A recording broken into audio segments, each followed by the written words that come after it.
Hello everyone, welcome to Enlightenment Studies. My name is Anshu Singh Gautam and I have more than 6 years of teaching experience in ESE, GATE, ISRO, Railways, DMRCs and other competitive exams. तो ये था मेरा introduction. अब हम बात करते हैं आज के टॉपिक की।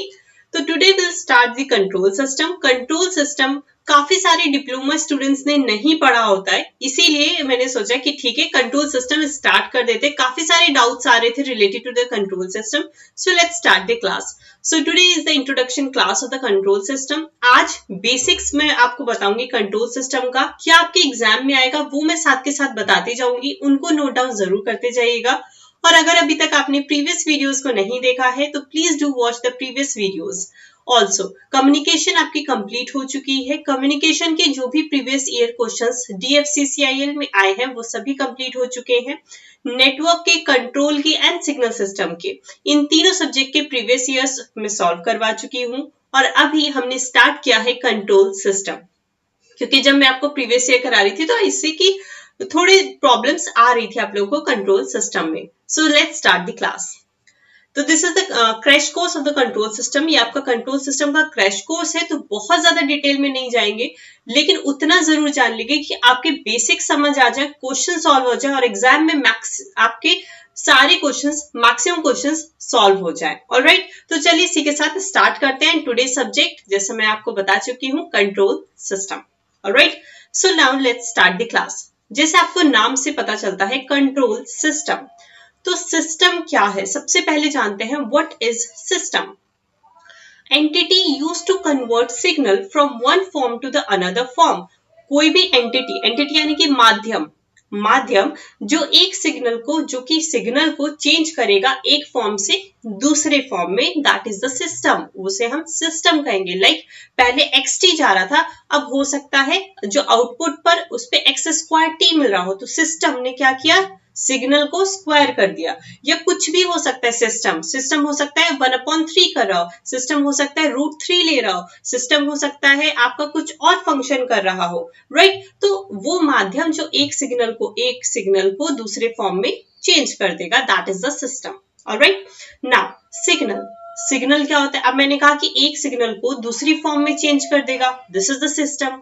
सिस्टम क्या है, यहाँ पे मैं बना भी देती हूँ आपको। सिस्टम क्या है? सिस्टम इज कि ये अगर सिस्टम है, दिस इज योर सिस्टम, तो अगर यहां से इनपुट जाएगा और यहाँ पर आउटपुट पर कुछ आएगा, सपोज करिए यहाँ पे आपके पास कोई इनपुट xt गया तो आउटपुट आपको yt मिल रहा है।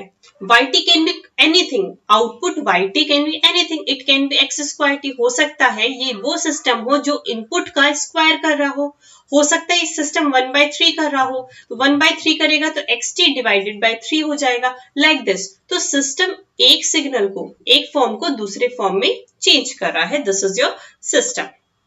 Now what is signal? तो जानते हैं सिग्नल क्या है। फिर signal is a form of energy that carry information, जो इंफॉर्मेशन को रखता है, जो कैरी इंफॉर्मेशन को होल्ड करता है, तो जिसमें इंफॉर्मेशन होती है वो form of energy is signal. ये चीज हम ऑलरेडी कम्युनिकेशन में भी पढ़ चुके हैं, जब मैंने आपको कम्युनिकेशन सब्जेक्ट पढ़ाया था तो उसमें भी हमने ये चीज पढ़ी थी ना। आगे बढ़ते हैं।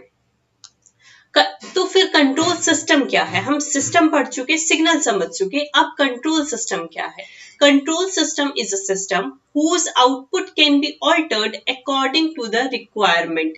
रिक्वायरमेंट के अकॉर्डिंग आप अपने आउटपुट को चेंज कर पाए, दैट इज कंट्रोल सिस्टम। यानी कि वो सिस्टम जो कि कंट्रोल्ड हो, आपको पता है कि आपको क्या चाहिए, ठीक है, सिस्टम आपको वही दे जो आपको चाहिए। दिस वन, ये सिस्टम है, this one is output and this one is input, ठीक है। तो कंट्रोल सिस्टम क्या होगा? जिसमें आपको जो भी डिजायर्ड आउटपुट चाहिए, जो आउटपुट चाहिए वो आपको मिल जाए। फॉर एग्जाम्पल से समझते हैं इस चीज को, जैसे कि घोड़ा, ठीक है, तो घोड़ा इज, यहाँ पे मैं लिख देती हूँ, हॉर्स लिख लेते हैं यहाँ पे, चलिए घोड़ा ही लिख देते हैं, घोड़ा, ठीक है। तो घोड़ा इज व्हाट? घोड़ा इज योर सिस्टम। तो फिर कंट्रोल सिस्टम क्या हुआ? लगाम वाला घोड़ा, लगाम वाला घोड़ा, ठीक है। लगाम वाला घोड़ा क्या हुआ? Control system.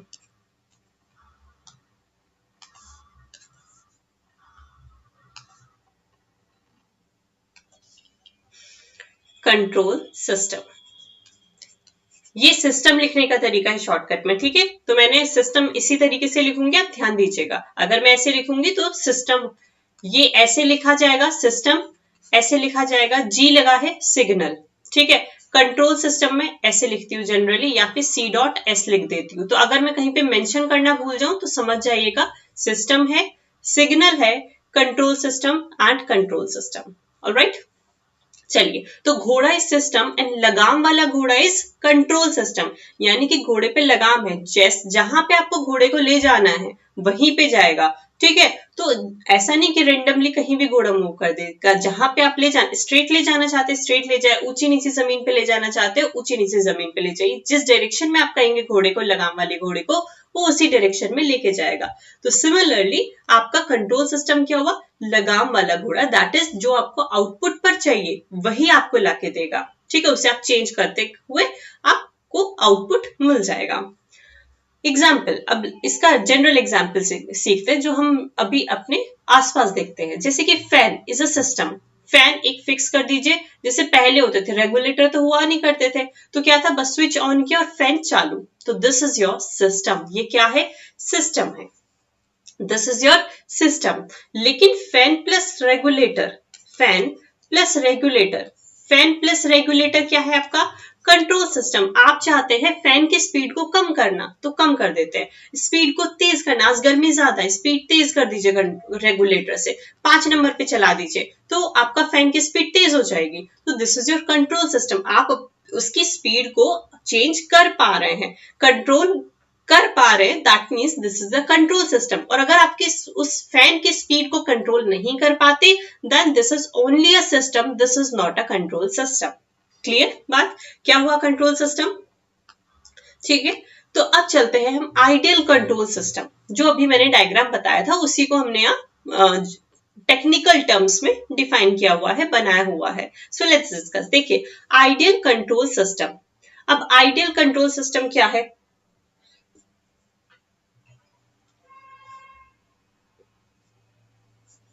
Ideal control system, ideal control system क्या है, देखिए रिक्वायर्ड प्रोसेस रेस्पॉन्स, ठीक है, required process response, that means this is your input, फिर वो जाएगा कहां पे, कंट्रोलर पे। ऑलराइट, कंट्रोलर से आउटपुट ऑफ द कंट्रोलर निकलेगा और फिर प्रोसेस, और यहां पे हम कह सकते हैं दिस इज योर प्लांट, और फिर आपको प्रोसेस आउटपुट मिल जाएगा, जो भी आपका आउटपुट है वो आपको मिल जाएगा।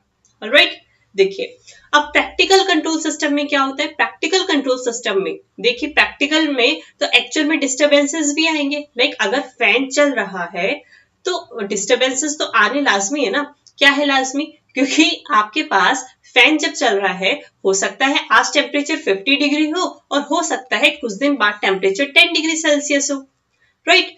तो डिस्टर्बेंसेस तो आने नहीं, यहाँ पे टेम्परेचर का डिस्टर्बेंस आ रहा है, हो सकता है किसी और तरीके का वो आ जाए, डिस्टर्बेंस आ जाए, it can be anything, right. तो एक्चुअल में, या फिर हम डिस्टर्बेंस ऐसे भी मान सकते हैं, जैसे कि हम कोई गाड़ी चला रहे हो, वहां पे हमारा कोई सिस्टम लगा हो, कंट्रोल सिस्टम लगा हो, ठीक है। तो क्या हमेशा रोड सीधी ही रहेगी, नहीं, हो सकता है कोई स्लोप आ जाए रोड में, तो आपको स्पीड को चेंज करना पड़ेगा।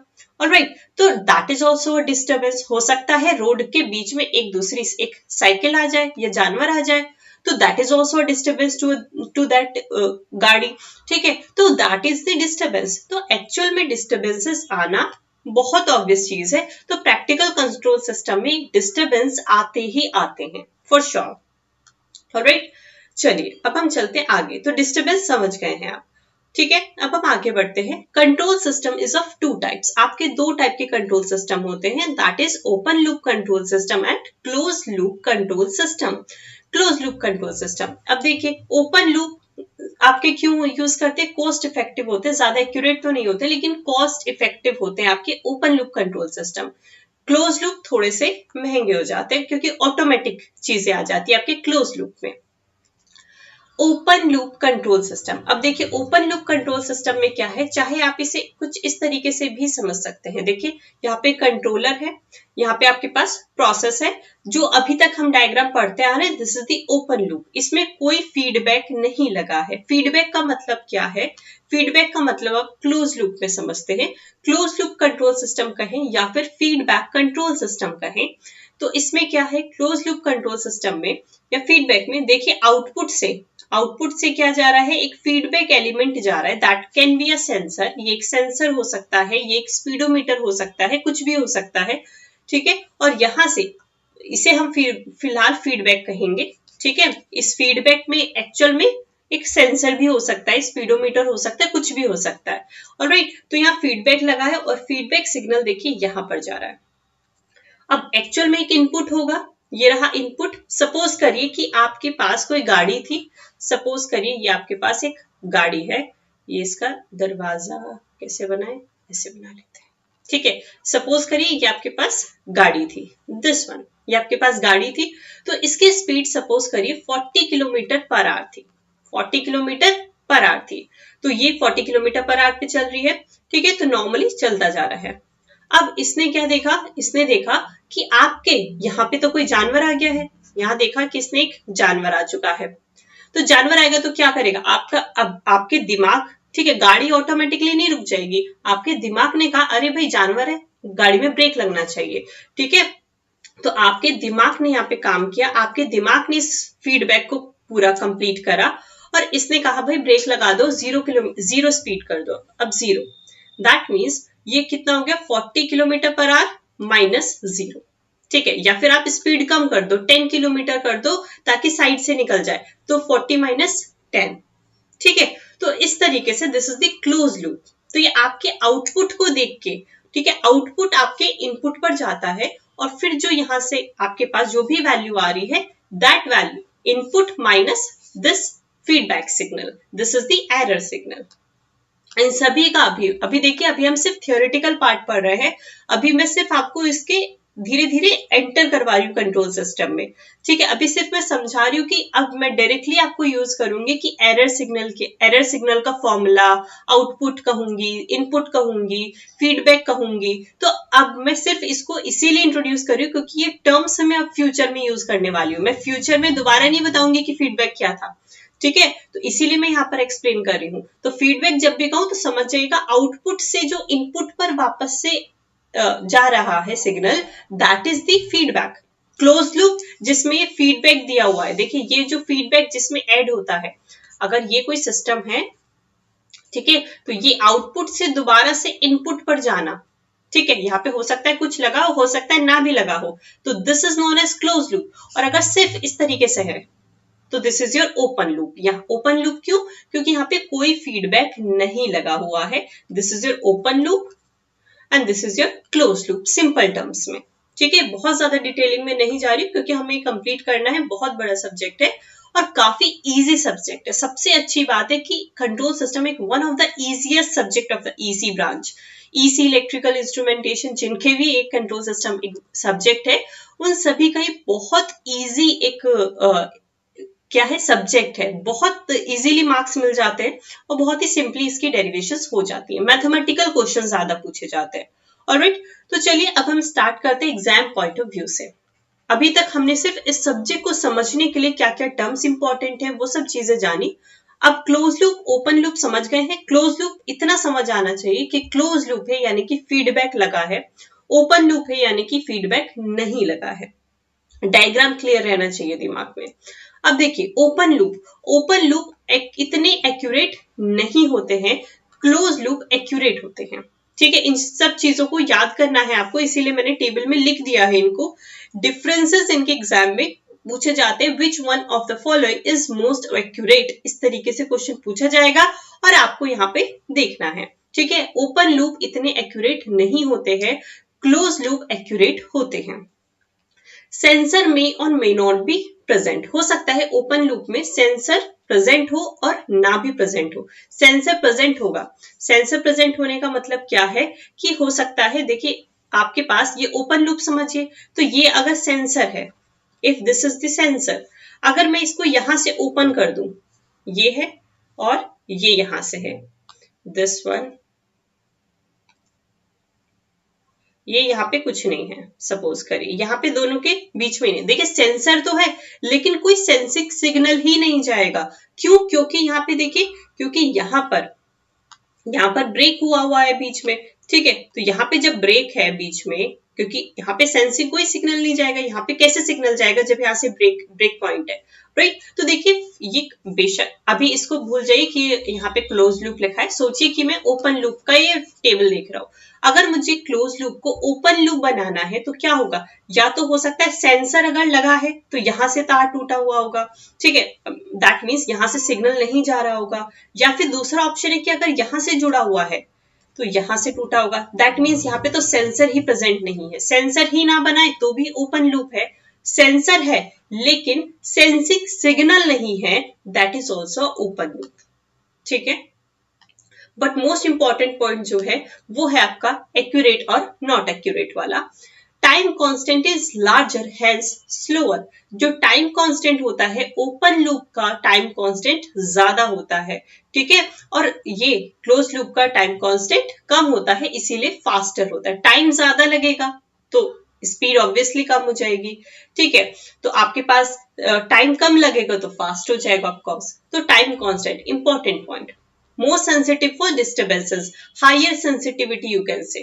higher sensitivity किसकी हाई होती है, sensitivity to disturbances। डिस्टर्बेंस से थोड़ा सा भी डिस्टर्बेंस आया और अफेक्ट हो गया तो that is for OLCS, that is open loop control system. तो ओपन लूप कंट्रोल सिस्टम की सेंसिटिविटी हाई होती है और सेंसिटिविटी हाई नहीं होनी चाहिए फॉर द डिस्टर्बेंसेस। ऐसा ना हो कि थोड़ा सा ही डिस्टर्बेंस आए और वो हमारा सिस्टम अफेक्ट करके, ऐसा नहीं होना चाहिए। तो सेंसिटिविटी हाई होती है इसकी फॉर द डिस्टर्बेंसेस, इसकी सेंसिटिविटी कम होती है।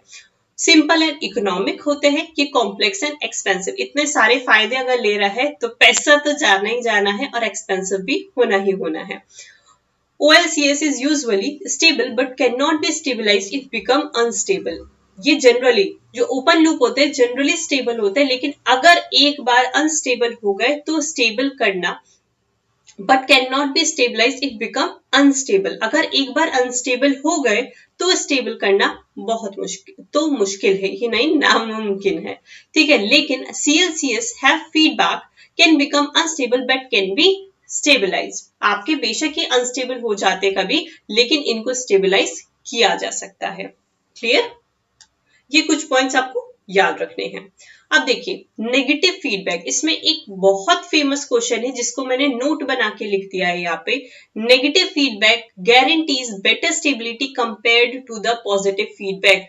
एक जगह आपको नेगेटिव फीडबैक दिया होगा, एक जगह आपको पॉजिटिव फीडबैक दिया होगा। नेगेटिव और पॉजिटिव फीडबैक का मतलब क्या है, देखिए ये देखिए यहाँ पे माइनस साइन लगा है ना, that means this is your negative feedback, plus is for this one, ठीक है। ये वाला इस वाले के लिए नेगेटिव लगा है, फीडबैक सिग्नल के लिए नेगेटिव लगा हुआ है, दैट मीन्स ये नेगेटिव फीडबैक सिग्नल है। और यहाँ पे अगर मैं ये पॉजिटिव लिख देती तो ये पॉजिटिव फीडबैक सिग्नल हो जाता, ठीक है।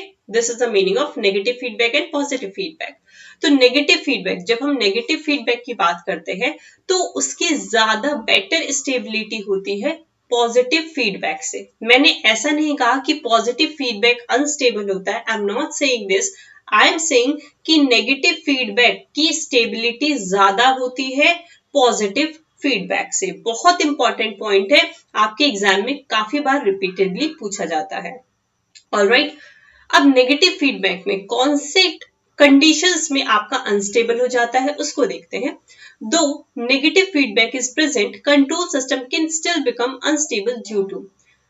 आपके पास नेगेटिव फीडबैक प्रेजेंट है लेकिन फिर भी कंट्रोल सिस्टम अनस्टेबल हो सकता है। किस वजह से? हमारा किस वजह से हो सकता है ओपन लूप गेन हाई हो। इन सभी टर्म्स को हम आगे पढ़ेंगे, so don't worry about that कि ma'am high open loop gain का मतलब नहीं समझ आ रहा है, टाइप का, सेंसिटिविटी का, ट्रांसपोर्टेशन डिले का मतलब नहीं समझ आ रहा है, कोई प्रॉब्लम नहीं है। ये सभी चीजें हम आगे जाके डिटेल में पढ़ते जाएंगे। अभी बस थोड़ा थोड़ा जो आइडिया लगता जा रहा है उसको बस आइडिया लेते जाइए कि हम इस सब्जेक्ट में पढ़ने क्या वाले हैं। तो हो सकता है नेगेटिव फीडबैक होने के बावजूद भी आपका सिस्टम अनस्टेबल हो। इसके ये 4 रीजन हो सकते हैं। हो सकता है जो ओपन लूप गेन हो वो बहुत हाई हो सकता है आपका जो टाइप है वो बहुत हाई हो, सेंसिटिविटी बहुत हाई हो, या फिर ट्रांसपोर्टेशन डिले बहुत हाई हो। इन 4 रीजन की वजह से हो सकता है कि सिस्टम में आपने दिया भी नेगेटिव फीडबैक है and then also your system is unstable, और फिर भी आपका सिस्टम अनस्टेबल है। ऑलराइट, चलिए अब हम चलते हैं थोड़ा सा आगे। अब देखिए यहाँ पे difference between negative feedback and positive feedback. अब डिफरेंस क्या है नेगेटिव फीडबैक में और पॉजिटिव फीडबैक में, बट इसको जानने से पहले यहाँ पर आपकी एक चीज मैं आपको थोड़ा सा इसी तरह के क्वेश्चंस भी आएंगे और इसी से हम वो पिछला वाला चार्ट को फिल भी करेंगे। तो यहाँ पे थोड़े से पॉइंट समझते हैं। सपोज करिए कि यहाँ पर आपके पास क्या है, suppose we have a system that is 1/s+1। Suppose करिए ये आपके पास सिस्टम दिया है 1/s+1। यहाँ पर आपके पास कोई भी इनपुट है एंड यहाँ पर आपके पास कोई आउटपुट है। अब देखिए यहाँ पर पोल्स एंड जीरो के कॉन्सेप्ट आपको पता होना चाहिए। ठीक है, पोल्स क्या होते हैं, अभी देखिए जैसे कि s+2 लिखा है मैंने और यहाँ लिखा s-1। ठीक है, ये 1 लिखा है। तो देखिए ये जो न्यूमरेटर में होता है दिस इज योर जीरो, जो s की वैल्यू आएगी, और जो डिनोमिनेटर में है s की वैल्यू दैट इज द पोल। ठीक है, तो जीरो अगर मैंने आपसे पूछा तो s इक्वल्स टू -2 हो जाएगा, s इक्वल्स टू 1 हो जाएगा। तो जीरो कितना है, ये जीरो है आपका और ये पोल है। ठीक है, इतनी बात समझ आई। न्यूमरेटर में s की वैल्यू इज जीरो, डिनोमिनेटर में s की वैल्यू इज पोल। सिंपल है। ठीक है, तो अब देखिए यहाँ पर अब हम क्योंकि ये चीज समझ चुके हैं, चलिए बने रहने दीजिए। अब यहाँ पर हम आगे बढ़ते हैं। ये अब यहाँ पे एक ट्रांसफर फंक्शन आता है। देखिए ट्रांसफर फंक्शन क्या होता है, ट्रांसफर फंक्शन इस क्वेश्चन को मैं बताऊंगी अभी। Transfer function is equal to output upon input. याद रखिएगा ट्रांसफर फंक्शन सिस्टम का क्या होता है, आउटपुट अपॉन इनपुट। अगर आउटपुट आपका सपोज करिए ys है और इनपुट आपका xs है, तो you can say transfer function is equal to ys upon xs। ठीक है, इतनी बात क्लियर है। अब देखिए अब हम चलते हैं आगे। अब इसी क्वेश्चन को अगेन जो भी चीजें जरूरी थी आई थिंक मैं बता चुकी हूँ, वापस से चलते हैं। सपोज करिए we have a system like this. अब मुझे क्या ड्रॉ करना है, मुझे नंबर ऑफ पोल्स ड्रॉ करने हैं। यहाँ पर नंबर ऑफ पोल्स, तो नंबर ऑफ पोल्स मैंने अभी कैलकुलेट करना सिखाया था। डिनोमिनेटर में s की वैल्यू इज पोल्स, तो यहां से हमारे पास s इक्वल्स टू -1 आ जाएगा। तो पोल कहां पर है, -1 पर है। तो पोल को रिप्रेजेंट करने का तरीका दिस वन, जीरो को रिप्रेजेंट करने का मतलब ये, लेकिन पोल है यहाँ पर तो सिर्फ, तो पोल को रिप्रेजेंट करने का मतलब ये, और यहाँ ये कहां पर है पोल, -1 पे। ठीक है, ये हमने बना दिया। पोल अगर लेफ्ट साइड पे होता है, ठीक है, ये धीरे धीरे आप चीजें समझते जाएंगे। ठीक है, तो आगे अगर पोल लेफ्ट साइड में है, अगर हमारा पोल लेफ्ट साइड में है, अगर हमारा पोल ये इस वाले ये लेफ्ट साइड में है, दैट मीन्स आपका सिस्टम स्टेबल है। That means system is stable. That means system is stable. Left side में है दैट मीन्स सिस्टम स्टेबल है। आपका पोल राइट साइड में है that means system is unstable. तो सिस्टम अनस्टेबल होता अगर राइट साइड में होता, पर आपका पोल तो ये येलो वाले पार्ट में लेफ्ट साइड में है। ठीक है, तो आपके पास ये स्टेबल हो जाएगा, तो स्टेबल हो गया। अब आपको क्या निकालना है, टाइम कांस्टेंट। ऑलराइट, अब हम निकालते हैं टाइम कांस्टेंट की value. Time constant that is it is denoted by tau. ये रहा tau is equal to what, यहाँ पे टाउ की वैल्यू निकालनी है। टाउ की वैल्यू कैसे निकालेंगे, जो भी पोल की वैल्यू है 1 अपॉन जो भी पोल की वैल्यू है दैट इज -1, इसका मॉड। राइट, इसका मॉड लेंगे तो टाउ की वैल्यू कितनी आ गई आपके पास, टाउ इज 1। ठीक है, तो कितना आ गया आपके पास tau, time constant, time obviously second में है। ठीक है, तो टाइम कांस्टेंट कितना आ गया, 1 सेकेंड। अगर मैं आपसे पूछती बैंडविड्थ, बैंडविड्थ का फॉर्मूला होता है 1 upon tau, that is equal to 1 upon 1। Tau की वैल्यू 1 है तो बैंडविड्थ आ गई 1। ठीक है, इतनी बात तो यहाँ पे समझ गए। इसका क्या करेंगे, देखिए क्वेश्चन भी इसी तरीके से आपके पूछे जाएंगे। अब इसको हम यूज करके टेबल कैसे फिलअप करेंगे देखते जाइएगा। अब देखिए केस 1। अब केस 2 नेगेटिव फीडबैक लगाइए। नेगेटिव फीडबैक का मतलब यहाँ प्लस और यहाँ माइनस, ठीक है, यानी कि फीडबैक सिग्नल को माइनस करेंगे। सपोज करिए अगेन देखिए 1/s+ वाला सिस्टम ही ले रहा है, ये वाला सिस्टम ही ले रहा है, लेकिन हमने नेगेटिव फीडबैक दिया और यहाँ पर हमने कोई ये फीडबैक लिया 2, ठीक है, यहाँ पे आउटपुट है, यहाँ पे इनपुट है एस यूजर। अब यहाँ पे मुझे क्या निकालना है, ट्रांसफर फंक्शन निकालना है, ठीक है, यहाँ पर मुझे क्या फाइंड आउट करना है, ट्रांसफर फंक्शन, जिसे मैं टीएस डिनोट कर रही हूँ, ट्रांसफर फंक्शन, ठीक है। मेरा यहाँ पर देखिए ट्रांसफर फंक्शन मैं इनपुट पे नहीं दे रही हूँ, ट्रांसफर फंक्शन यहाँ पर बस मेरे पास स्पेस है इसलिए मैं यहाँ पर लिख रही हूँ, ठीक है। Transfer function that is a close loop transfer function, close loop transfer function. देखिए क्लोज लूप बना हुआ है, नेगेटिव फीडबैक में क्या बना हुआ है, कि क्लोज लूप बना हुआ है। क्लोज लूप बना हुआ है, इसका मतलब क्लोज लूप ट्रांसफर फंक्शन लेना है। ट्रांसफर फंक्शन दो होते हैं, एक होता है ओपन लूप, एक होता है क्लोज लूप। यहाँ पे मैं क्लोज लूप का फॉर्मूला लिखने जा रही हूँ, ठीक है। ये रहा क्लोज लूप ट्रांसफर फंक्शन का फॉर्मूला क्या होता है, TS equals to GS upon 1 plus minus GS HS, ठीक है। ये आपका क्लोज लूप ट्रांसफर फंक्शन की वैल्यू होती है। दिस वन इज जीएस, ये होता है आपका जीएस और ये होता है आपका एचएस। और अगर यहाँ पे नेगेटिव साइन है तो प्लस लगाएंगे फॉर्मूले में, अगर ये पॉजिटिव फीडबैक होता तो यहाँ पे माइनस लगाते। फिलहाल हमें नेगेटिव फीडबैक है, दैट मीन्स मैं नेगेटिव फीडबैक का फॉर्मूला लगाती हूँ, दैट मीन्स डिनोमिनेटर में प्लस। अब इसी को सॉल्व कर लेते हैं। देखिए ट्रांसफर फंक्शन का फॉर्मूला हमें पता चल गया है। Transfer function formula is GS upon 1 plus GS/HS। ये रहा GS, ये रहा HS। तो बस वैल्यू पुट कर दीजिए ट्रांसफर फंक्शन। GS की वैल्यू कितनी है, 1/s+1। ये लिख दे 1/s+1 अपॉन 1 प्लस GS/HS यानी कि 1/s+1 मल्टीप्लाई बाय HS की वैल्यू है 2। इसको सॉल्व किया तो यहाँ पे सॉल्व करने के बाद कितना आ जाएगा, 1/s+3, राइट। तो यहां से अगर मैं पोल की वैल्यू कैलकुलेट करना चाहूं तो पोल कितना आ जाएगा, -3 पर आ जाएगा। पोल की वैल्यू -3, दैट मीन्स यहाँ पर पोल है -3 पर, लेफ्ट साइड पर बना हुआ है, that means this is your stable. तो ये आपका स्टेबल सिस्टम है। अब मैं टाउ की वैल्यू कैलकुलेट करना चाहती हूँ। Tau is equal to 1 upon pole की वैल्यू, दैट मीन्स -3। ये रहा, दैट मीन्स आपके पास 1/3 आ जाएगा। और बैंडविड्थ कितनी हो जाएगी, ठीक है, यहां लिख देती हूँ मैं। टाउ की वैल्यू कितनी आ रही है, 1/3। तो बैंडविड्थ कितना हो जाएगा, of course bandwidth is equal to 1/टाउ, दैट इज इक्वल टू 3। ठीक बात है। अब देखिए वैल्यू देखते जाइएगा, 1/3 था और यहाँ पे वैल्यू 1 थी। ये देखिए मुझे इनका रिजल्ट का ही काम है। पॉजिटिव फीडबैक, अब पॉजिटिव फीडबैक यहाँ भी पॉजिटिव, यहाँ भी पॉजिटिव, यहाँ से इनपुट आ रहा होगा कोई, यहाँ पे सेम सिस्टम है, दैट इज 1/s+1। यहाँ पे भी आपके पास 2 फीडबैक दिया है। ये this is your positive feedback. देखिए पॉजिटिव फीडबैक सिग्नल है, ऑलराइट। तो पॉजिटिव फीडबैक सिग्नल का कंट्रोल, देखिए क्लोज लूप है तो क्लोज लूप और ट्रांसफर फंक्शन निकाल रहे हैं, close loop transfer function is equal to positive feedback में फॉर्मूला होता है GS upon 1 minus, positive feedback में माइनस का साइन लगेगा, 1 minus GS/HS। This is a formula. अब GS की वैल्यू क्या है, दिस वन इज GS और ये होता है आपका HS। वैल्यू रख दीजिए, GS is 1/s+1 upon 1 minus GS 1/s+1 dot HS की वैल्यू इज 2। सॉल्व कर लीजिए and you will get the answer. Transfer function की वैल्यू कितनी आ जाएगी आपके पास, 1/s-1। यहां से पोल की वैल्यू कितनी आ गई, 1 आ गई। 1 का मतलब क्या है, पोल की वैल्यू कहां पर आई, 1 पर।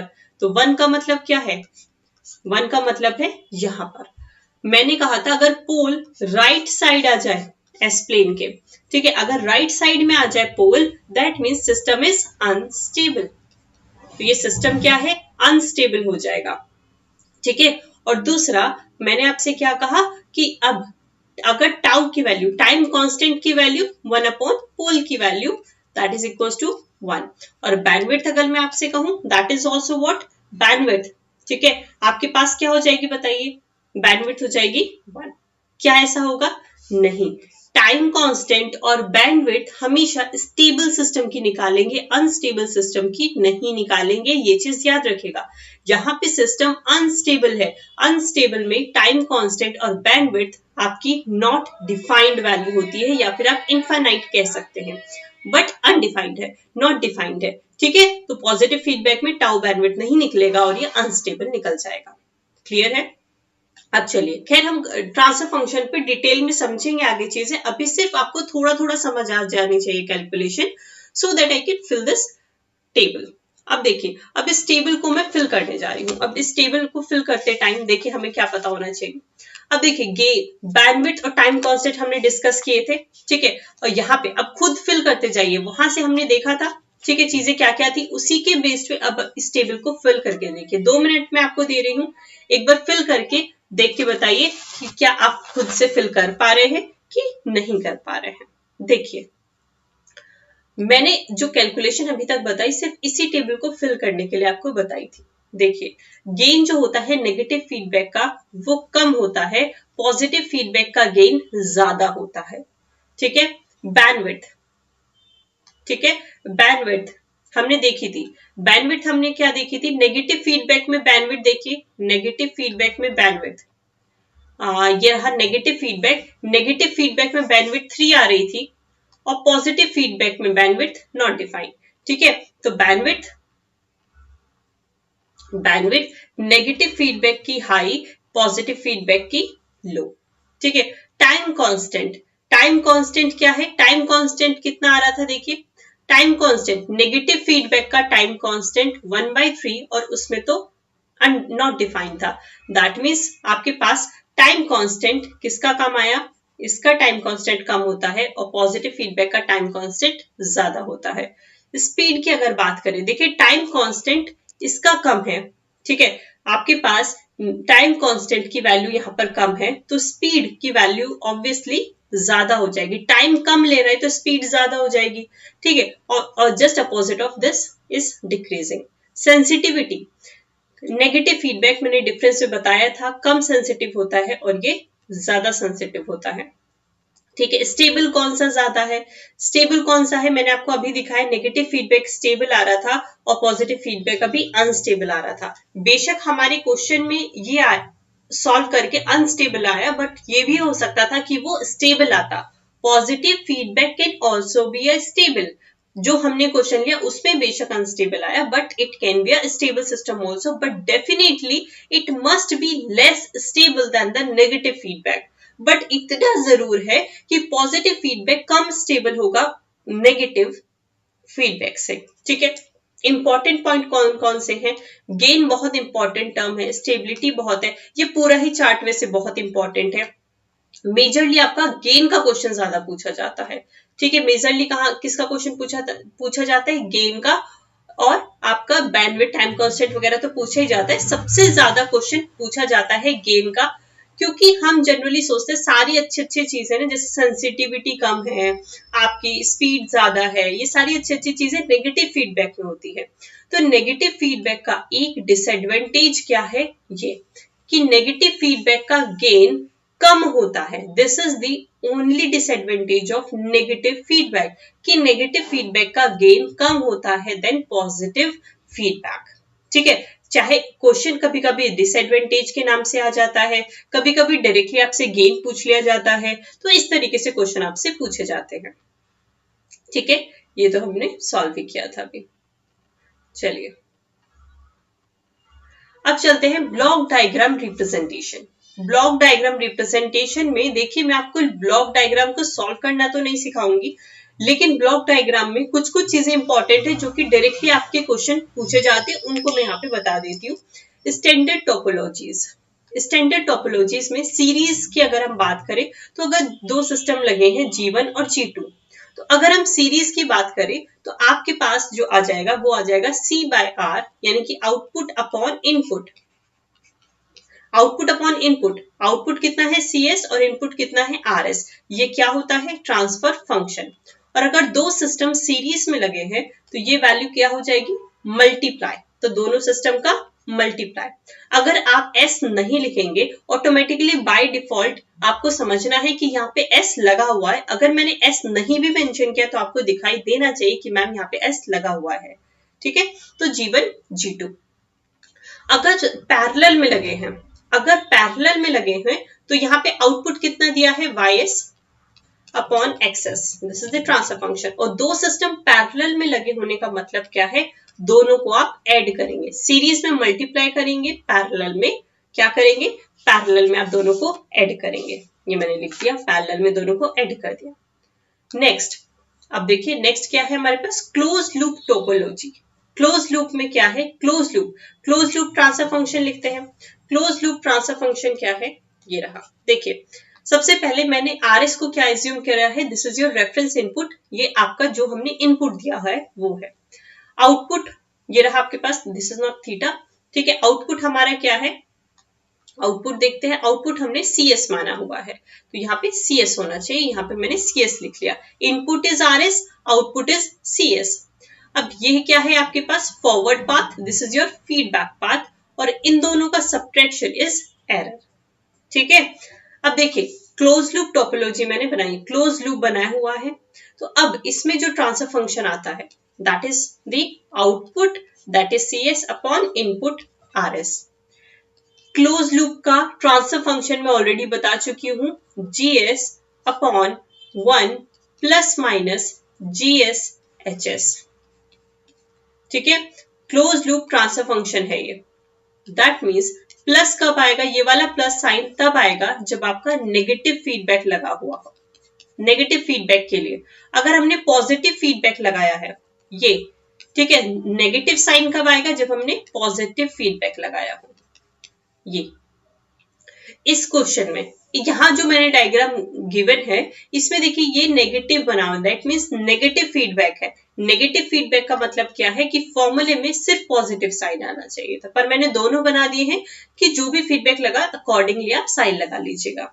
ठीक है, अब इसी में ही आपकी आती है, देखिए transfer function, close loop transfer function हम निकाल चुके हैं, that is what, GS HS upon 1 plus minus GS HS। S मैंने कहा बाय डिफॉल्ट समझ जाइए। अब देखिए इसी में ही अब आपकी आती है स्टैंडर्ड कैरेक्टरिस्टिक इक्वेशन, बहुत बार आप यूज करेंगे standard characteristic equation. Standard characteristic equation क्या है, स्टैंडर्ड कैरेक्टरिस्टिक इक्वेशन है QS equals to, standard characteristic equation को डिनोट कैसे करते हैं, QS से। QS इज इक्वल्स टू, ये जो डिनोमिनेटर में लिखा है 1 plus minus GS HS। Sign आपको पता है कौन सा लगाना है, पॉजिटिव फीडबैक के लिए नेगेटिव साइन लगाना, नेगेटिव फीडबैक के लिए पॉजिटिव साइन लगाना। It is equals to 0। बहुत बार यूज करेंगे इस एक्सप्रेशन को, इन्फिनिटी टाइम्स। शायद ही कंट्रोल सिस्टम में कोई क्वेश्चन छूटता हो जिनमें ये फॉर्मूलेस नहीं लगते हैं। ठीक है, तो स्टैंडर्ड कैरेक्टरिस्टिक क्या इक्वेशन क्या हो गई, 1 plus minus GS HS equals to 0। Roots of QS, standard characteristic equation के जो भी रूट्स आएंगे वही आपके क्लोज लूप पोल्स होते हैं, क्लोज लूप पोल्स। ये रहा, क्लियर बात है। चलिए अब चलते हैं आगे। अब हमारे पास आता है मेसन फॉर्मूला। ठीक है, अब मेसन फॉर्मूले को क्यों यूज करेंगे वो हम सीखेंगे नेक्स्ट क्लास में। बहुत इंपॉर्टेंट फॉर्मूला है। ब्लॉक डायग्राम रिडक्शन आपको बिल्कुल पढ़ने की जरूरत नहीं पड़ेगी अगर आपको मेसन फॉर्मूला अच्छे से समझ आ गया और बहुत इजीली सॉल्व हो जाएगा।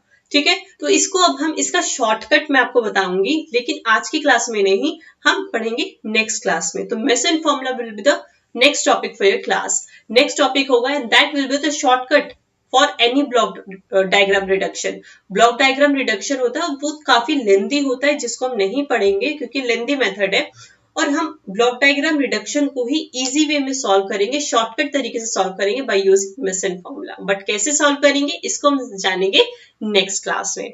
ठीक है, आज की क्लास आई नो कि थोड़ा सा लगा होगा कि मैम थोड़ी थोड़ी चीजें समझ पा रहे हैं लेकिन जुड़ नहीं पा रही हैं, तो वो आगे जैसे जैसे कंट्रोल सिस्टम पढ़ते जाएंगे चीजें ऑटोमेटिकली जुड़ती जाएंगी। थोड़ा सा मैथमेटिकल है तो स्टार्टिंग में थोड़ा सा सब्जेक्ट अजीब लग सकता है, but it is very interesting and very scoring subject. Actual में बहुत स्कोरिंग है, बहुत सिंपल सब्जेक्ट है।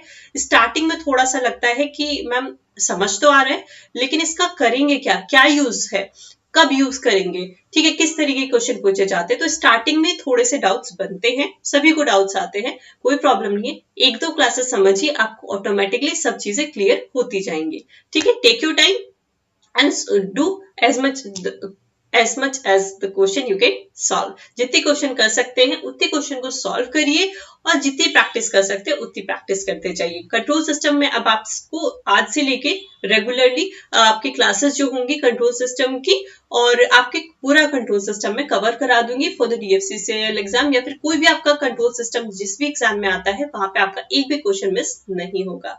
तो खैर चलिए अभी क्लास को हम यहीं खत्म करते हैं। नेक्स्ट क्लास में आपको मैं ऑलरेडी बता चुकी हूँ mason formula signal flow graph हम पढ़ेंगे। ठीक है, और उसको कंप्लीट करेंगे। अभी यहीं पे क्लास को खत्म करते हैं। Thank you very much everyone, bye bye everyone.